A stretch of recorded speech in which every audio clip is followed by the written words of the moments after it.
নিষেধাজ্ঞা থাকলেও আতশবাজির অবাধ ব্যবহারে ঢাকার আকাশে ধামাকা দেখা গেছে ১ জানুয়ারির প্রায় সারা রাত ধরে। যে ধামাকা চলেছে পরের দিন সকাল পর্যন্ত পাকিস্তানি এক ক্রিকেটারের ব্যাটিংয়ের মাধ্যমে। শাহিন আফ্রিদির ৪ ছক্কায় মুখরিত হয়েছে মিরপুরের একাডেমি মাঠ। অনুশীলন শেষে মাঠ ছেড়ে যাওয়ার সময় শাহিনের দেখা হয়েছে চিটাগংয়ের হেড কোচ শন টেইটের সাথে। ২০২২ সাল থেকে পাকিস্তানের পেস বোলিং কোচ হিসেবে দায়িত্ব নিয়েছিলেন অজির সাবেক এই তারকা পেসার। সেই সূত্রে টেইটের পুরনো শিষ্য শাহিন, তাই তার সাথে দেখা হওয়া মাত্র দাঁড়িয়ে আলোচনা করেছেন কিছু সময়, এরপর তার পিঠ চাপড়ে বিদায় নিয়েছেন। বোলার আফ্রিদির পরিচয় একপাশে রেখে ফেরা যাক তার ব্যাটিং প্রসঙ্গে। দুর্বার রাজশাহীর বিপক্ষে ম্যাচে যেখানে শেষ করেছিলেন, নতুন বছরের প্রথম অনুশীলনে যেন শুরু করলেন সেখান থেকে। প্র্যাকটিসে আফ্রিদির লক্ষ্য ছিল একটাই, যে করেই হোক বড় শট খেলা, যেভাবেই হোক বাউন্ডারি আদায় করা। ওভার বাউন্ডারি চাওয়াটাই ছিল সবচেয়ে বেশি। মাসেল আর রিস্ট পাওয়ারের প্রয়োগে শাহিনের জন্য যা খুব একটা কঠিন ব্যাপার নয়।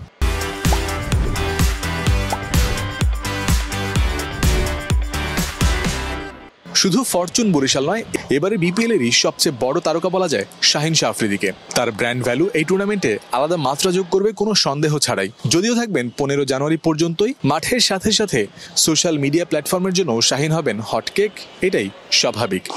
ব্যাটিং অনুশীলন শেষ করে তাই শাহিন প্রস্তুত হয়েছেন ক্যামেরার সামনে আসার জন্য। এই সময়ও শাহিন হাসি ঠাট্টায় মশগুল থেকেছেন আশপাশের মানুষগুলোর সাথে। ক্যামেরার সামনেও তিনি মাঠের মতোই সাবলীল। এবারে বিপিএলে শাহিন নিজের অভিষেক ম্যাচটা খেলেছেন মাত্র, তাতেই তিনি ছিলেন উজ্জ্বল। তবে বল হাতে নয়, সবাইকে চমকে দিয়ে ব্যাটিংয়ে ঝড় তুলতে দেখা গেছে তাকে। হাই স্কোরিং ম্যাচে ৪ ওভার বল করে ৩৩ রান দিয়ে উইকেট শূন্য ছিলেন পাকিস্তানের এই পেস বোলার। তবে ২০০ ছোঁয়া লক্ষ্য তাড়া করতে নেমে মাত্র ৬১ রানেই যখন ৫ উইকেট হারায় বরিশাল, তখন তাকে ব্যাটিংয়ে পাঠিয়েছিলেন ক্যাপ্টেন তামিম ইকবাল। ঠিক যে কাজটা করার জন্য তাকে পাঠানো হয়েছিল, বিনা দ্বিধায় করেছেন সেটাই। মাহমুদুল্লাহ রিয়াদকে সঙ্গ শুধু দেননি, ১৭ বলের ইনিংসে ৩টি ছক্কা ও একটি ৪-এর সাহায্যে ২৭ রান করে দলকে জয়ের দিকে এগিয়ে নিয়ে গেছেন।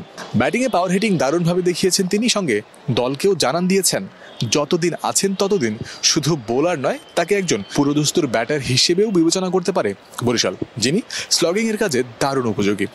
বাংলাদেশ ছাড়ার আগে বরিশালের হয়ে আরও ৪টি ম্যাচ খেলার সুযোগ পাবেন শাহিন আফ্রিদি। সেসব ম্যাচে ৭ নম্বরের চেয়েও আরও ওপরে যদি তাকে ব্যাটিংয়ে পাঠানো হয়, তাহলে অবাক হওয়ার কিছুই থাকবে না। গ্ল্যামারাস স্টারকে বিদায় দেওয়ার আগে তার কাছে পুরো ফায়দা আদায় করে নিতেই চাইবেন তামিম ইকবাল, সে তো অবশ্যম্ভাবী বিষয়।